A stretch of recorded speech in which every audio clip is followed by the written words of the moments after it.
A very good evening to everybody watching. Thank you for joining us tonight on the evening review. My name is Tawana. Tonight on the show we are joined by Lister Tawana. He is the Central Regions Coordinator for Nafau, that is the Namibia Allied Food and Allied Workers Union. And the union just held a demonstration this afternoon at Meatco, where they gave a petition, and Mr. Tawana is here to help us understand what the demands of the workers of Meatco are as far as that petition is concerned. Thank you very much, Lister, for making time. If you can just walk us through first, you seem to have a lot of, your members at Meatco seem to have a lot of things that they wanted to say to the company. If you can start with us, maybe in summary, what are their demands? Oh yeah, good afternoon to everyone, especially to our viewers. Yes. Yeah, maybe first and foremost, people they might not know who is Lister Tawana. Yeah, I'm a unionist, Yes. a politician also, but we are more in organizing, to mobilize, negotiate. That is our daily duties or responsibilities. So as we have asked the question that in terms of what has happened today at Meatco of Namibia, is that we have been engaging with the company since late last year. Yeah. I think it was October, November there, in terms of wages and wages and condition of employment or of service. But the company, it seems, has been reluctant to come to the negotiation table. Yeah. So our initial proposal was 15% on wages, housing allowance, cold allowance, medical aid, and also housing subsidy. Is 15% across all those things? Yeah, no, 15% only on wages. Okay. Then plus this conditions of employment, such as cold allowance, What is house called allowance. Cold allowance is those who are working in the cold environment, in the freezers.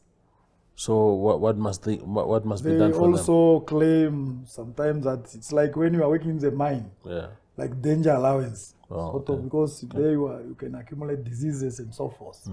So the company or companies or employees, they normally request also that they must be considered over and above these other conditions of employment. So those were a host of demands, but currently where we were now, the workers, they were now at 8% on wages, then housing allowance of 300 Namibian dollars. Now currently they are getting 1,000. So they want an extra 300. And the cold allowance currently they have 300. Now they wanted to add another 150 there. So those are the current proposals of demands. Yeah. Okay. If you can put that on silence. So the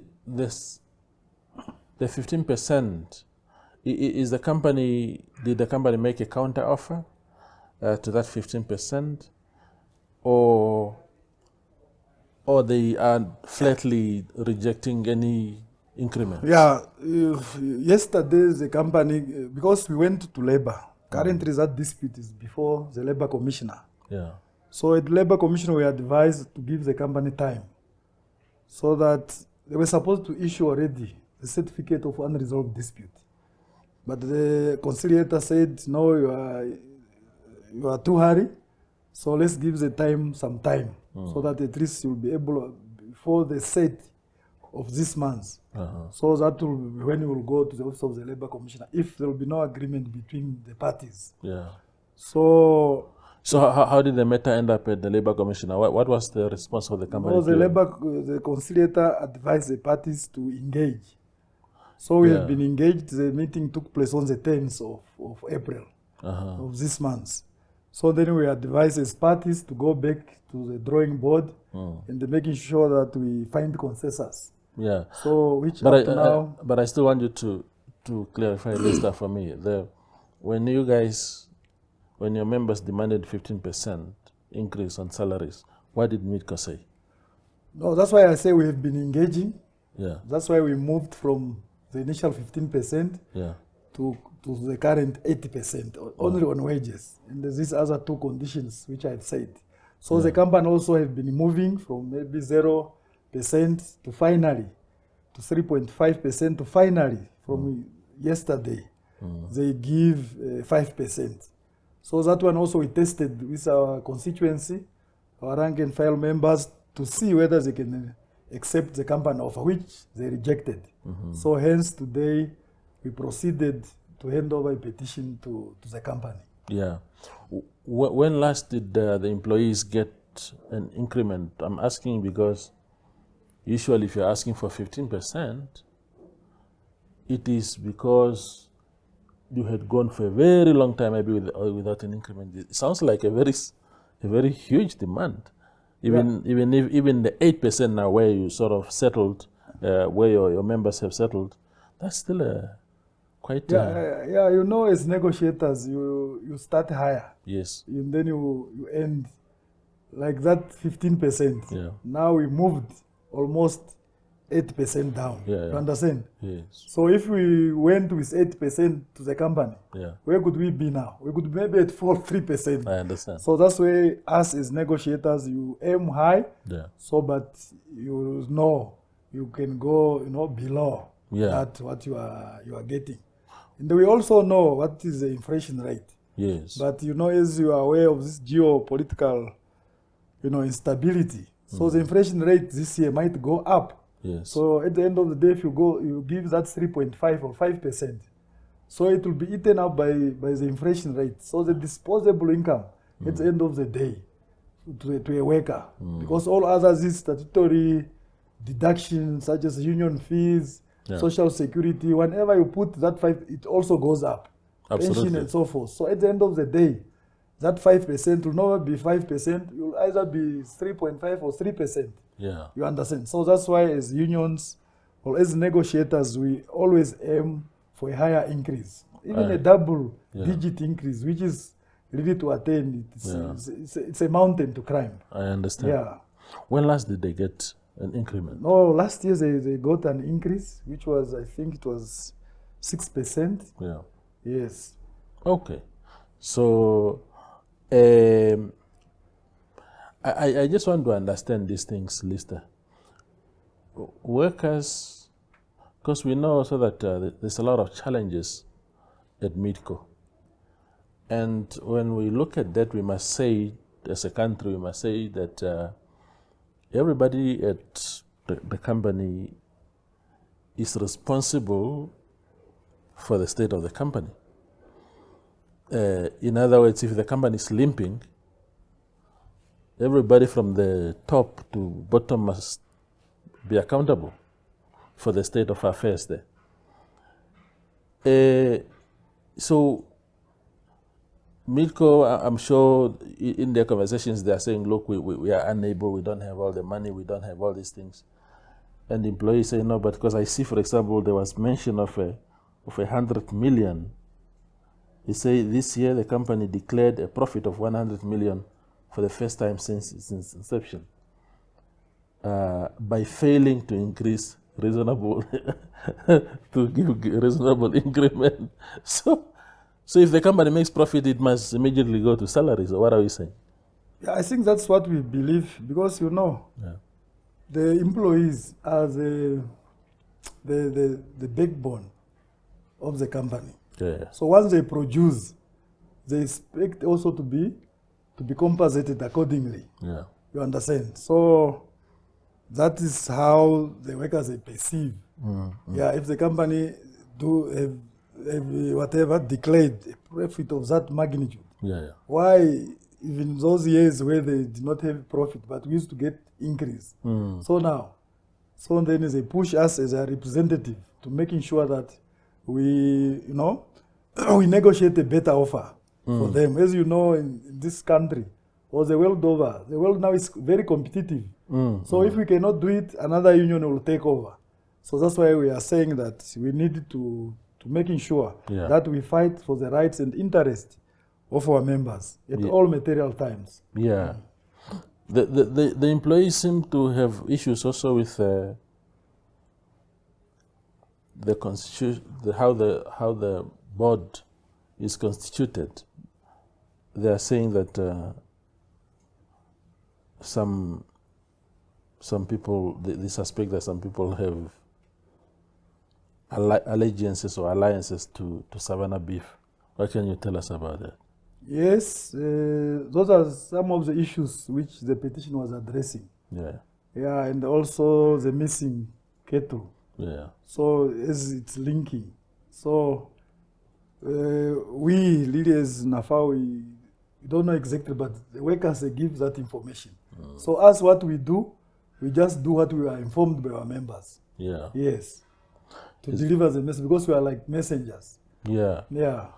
But you are a veteran union, you've been around for a long time.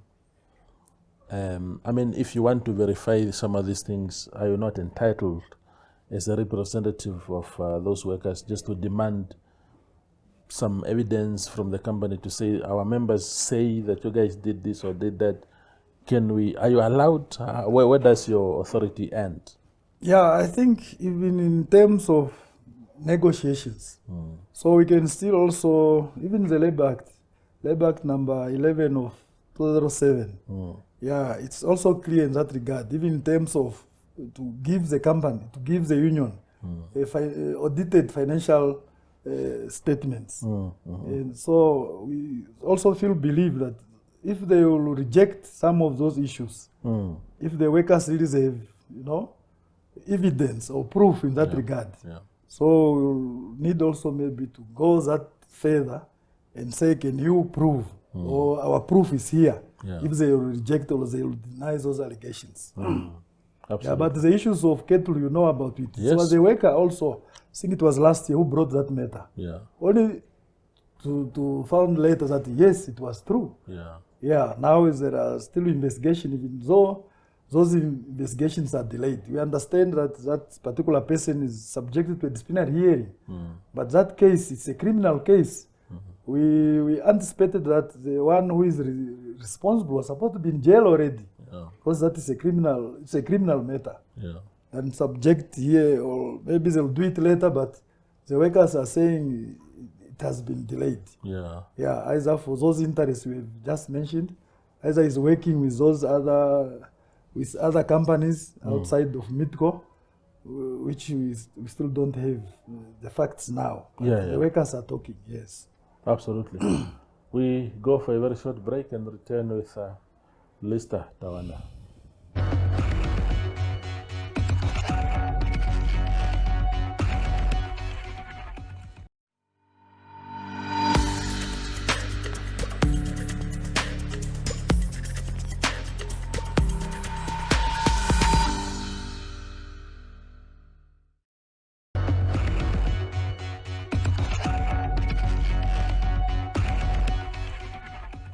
We are talking to Lister Tawana of Nafau here on the evening review. Another issue, Lister, that your members raised is regarding the CFO of Meatco.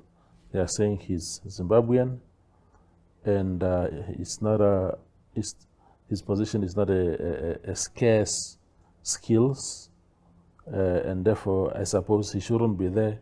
If you can expand on what they are saying, your members. Yeah, I think as I've stated that us, we are just a conduit of the message. So them, the workers, they know more.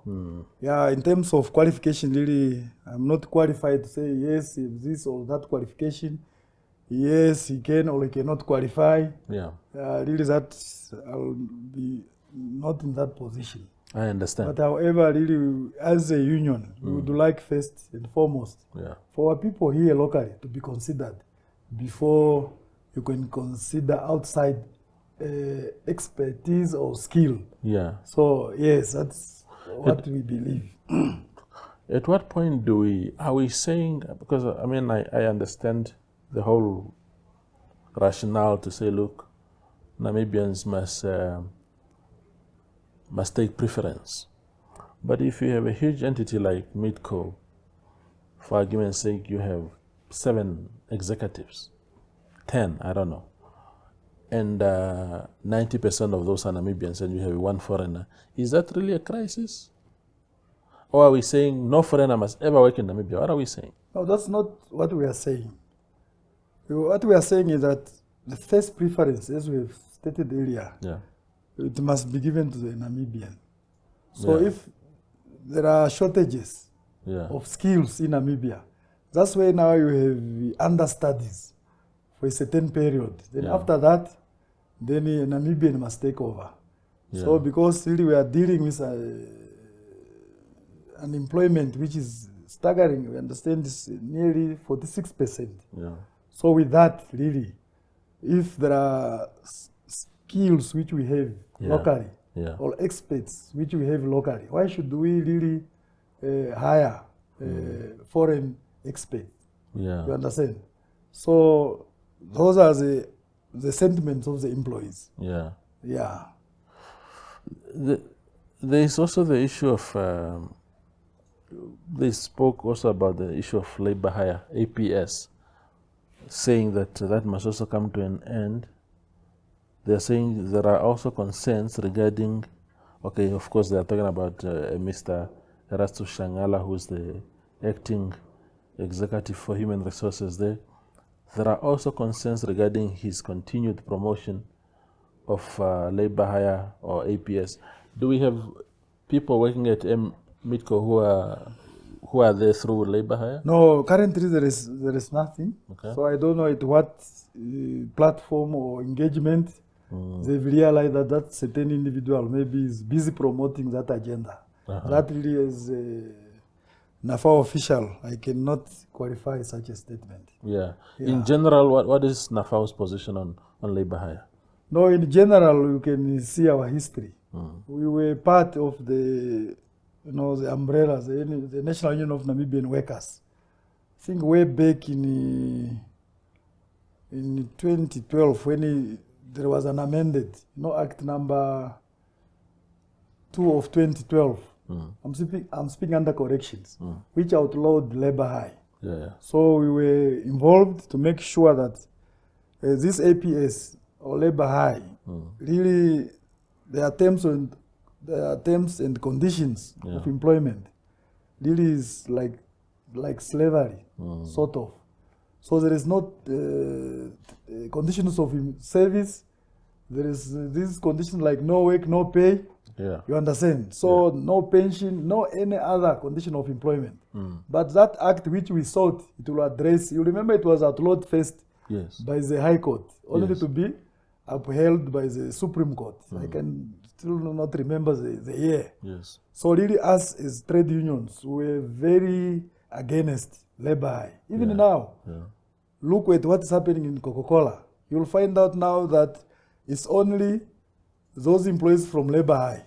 The permanent employees are even lesser than the labor hire. So to tell them that give bonus to the employees at the end of the day, there is nothing. Give transport as we are giving as per that act, there is nothing. You understand? So even to be to bargain in terms of their terms and conditions, because they hire you today, tomorrow you are gone. You understand? So it's very difficult. Even now, you do your research, whether you'll find any APS or labor hire company having a union. You will never find one. They are here in Coca-Cola, they are here at Namibia Brewery. Look at their terms and conditions. Really, people are suffering. So we still really appeal to the government to make sure that they address the issue of labor hire. Because as we feel strongly that the companies must employ people directly. Why should you pay a third party to pay someone who is doing your job? Why? Someone is benefiting unfairly here. You see? Speaking of third parties, your members have also spoken about, they're saying the northern communal areas must be taken back and brought under Meatco. No more third parties, no one being paid, doing nothing at all. So it looks like there are some people on the other side who maybe there are no operations going on. What are they saying? No, what they are saying, the company, I don't know really our government sometimes. They entered into an arrangement with Zamco. There it's Zamco, I don't know, in Oshakati, it's Veteran Association who took the abattoir. So the facility is for government. Only for those veterans or Zamco to make a company so that they run those facilities, whereby they failed dramatically. So they normally Meatco, whatever cattle you pay, there is a certain percentage they give to Zamco or the Veteran Association. So therefore, our standing point is that the government must take back those facilities so that they must be taken back to Meatco so that Meatco can run those facilities. You understand? Because now those are the money they are saying, we were supposed to make money, but monies are going to those third parties. For what really good reason? You understand? I understand they were leased to those companies or Veteran Association for almost 25 years. Really, for what good reason? Look, go to Oshakati, whether that abattoir is working. Those they failed for all these maybe 10 years now, so that they can take over, they take the employees, they pay them and so forth. So it's a failure. So therefore, we'll want to advise the government, our good government, that yes, sometimes you can realize that this was a mistake. It can be rectified. So now who will suffer? It's the employees. So as soon as Meatco take over, I think we believe that they'll be able to run those abattoirs in Katima and also in Oshakati. Yes, and the Meatco will make profit. Absolutely. Away from Meatco, you have members at sea. Nafau is you represent some people in the fishing sector, don't you? Yes. We are in. I think you are very big. We are in Ruderis and also in Walvis Bay. Yes. So we have really number of employees that side. Absolutely. Yes. So speaking of that, there seems to be a lot of problems there at sea. I think you guys held a press conference, was it 2 months ago, in Walvis Bay there, talking about the issues there at sea. The retrenchments and so many things. What is Nafau's position? I mean, the president was there this week at the coast, and the prime minister and other senior government officials were still there until Friday. Yeah, exactly. What is happening in that sector that unsettles you as a union? Oh, this sector really is experiencing challenges. Challenges in terms of depleted fishing stock. Fish stocks. You remember like this other company, Tosha Fishing, which used to harvest pilchard. So now maybe for 3 years, you cannot see pilchards. So hake and also this other type of fishery like we call it masbangel and whatever. Now also the stock is being depleted. So really it's a serious challenge.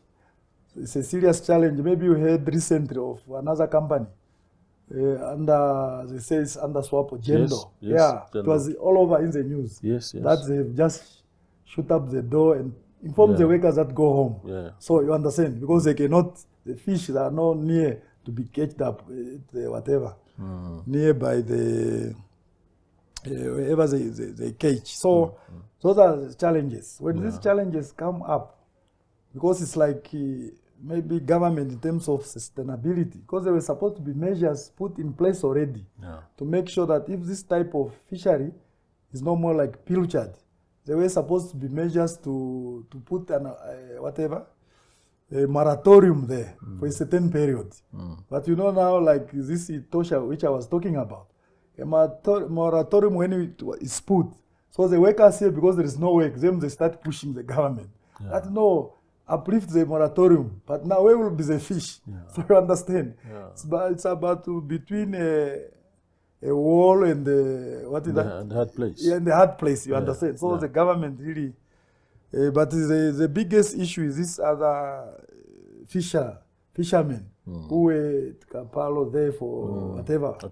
Yeah, so other companies, they lied that they'll give them, good jobs, better jobs, and condition of employment. Up to now, I think it was last week, those employees were on a demonstration, saying that the company up to now is unable to employ them or to give them permanent employment. You understand? So I think our government need to fix that issues in the fishing industry. We hope and believe now that as a president is there with his team, they will be able maybe to come with a better plan how to manage this fishing sector. Because according to our records, the fishing sector is employing around 14 to 15,000 employees, inclusive the value chain. So with that, really, we believe the company must, the government must put more effort to making sure that they address those challenges. So that there must be sustainability, and there must be also accountability. Yes. Yeah. Absolutely. Lister, thank you for making time. All right. Thank you very much. Yeah. That is Lister Tawana. He is the Central Regions Coordinator for Nafau, speaking to us about, of course, their members' issues at Meatco, and also venturing slightly into the issues in our fishing industry. Thank you for watching.